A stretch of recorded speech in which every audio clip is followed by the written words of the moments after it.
রাষ্ট্র এবং জনগণকে স্বনির্ভর এবং শক্তিশালী করতে হলে রাষ্ট্র ও রাজনীতির প্রতিটি ক্ষেত্রে গণতন্ত্রের লালন, বিকাশ এবং চর্চা অত্যন্ত জরুরি। আমরা মনে করি রাষ্ট্র ও সমাজে গণতান্ত্রিক রাজনীতি চর্চার অন্যতম প্রাতিষ্ঠানিক কেন্দ্রবিন্দু হচ্ছে জনগণের সরাসরি ভোটে নির্বাচিত জবাবদিহিতাদের দ্বারা, জনপ্রতিনিধিদের দ্বারা গঠিত জাতীয় সংসদ। জবাবদিহিমূলক সরকার ও সংসদ যথাযথভাবে কার্যকর থাকলে জনগণের রাজনৈতিক ক্ষমতাও নিশ্চিত থাকে।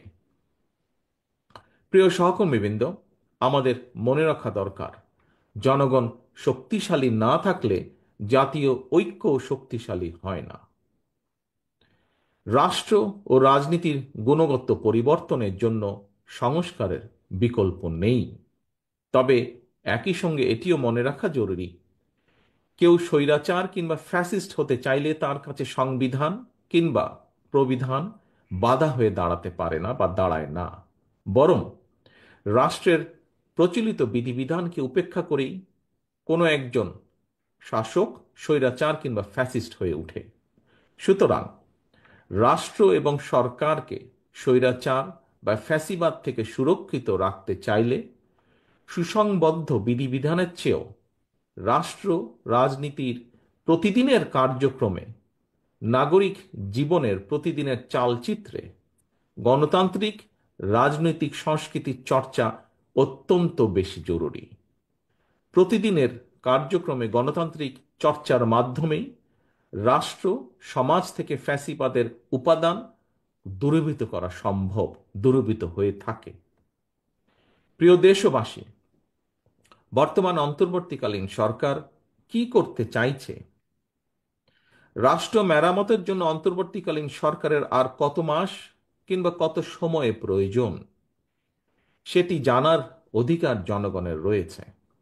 সরকার জনগণের সামনে তাদের আগামী দিনের কর্মপরিকল্পনার রোডম্যাপ ঘোষণা করলে এটি একদিকে জনগণের কাছে সরকারের স্বচ্ছতা এবং জবাবদিহিতাকেই নিশ্চিত করবে, অপরদিকে প্রশাসনিক কার্যক্রমেও গতিশীলতা বাড়বে।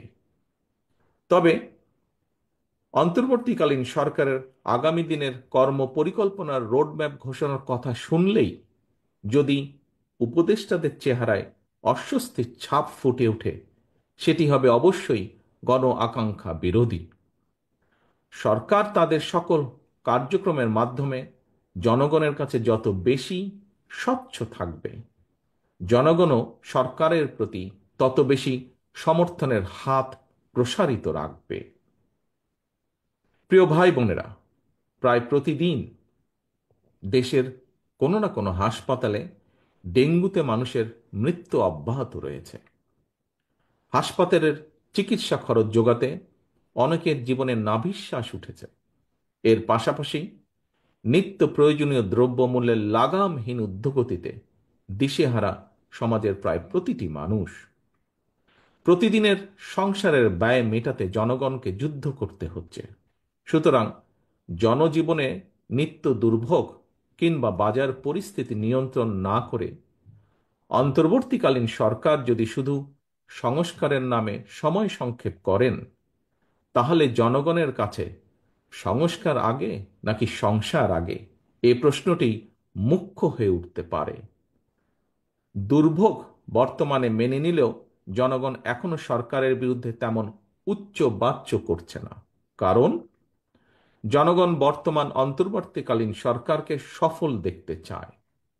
তবে আগেও বলেছি, আজও উল্লেখ করতে চাই, অন্তর্বর্তীকালীন সরকার নিজেরা নিজেদেরকে সফল দেখতে চায় কিনা তা তাদের কার্যক্রমের মাধ্যমেই প্রমাণ করতে হবে।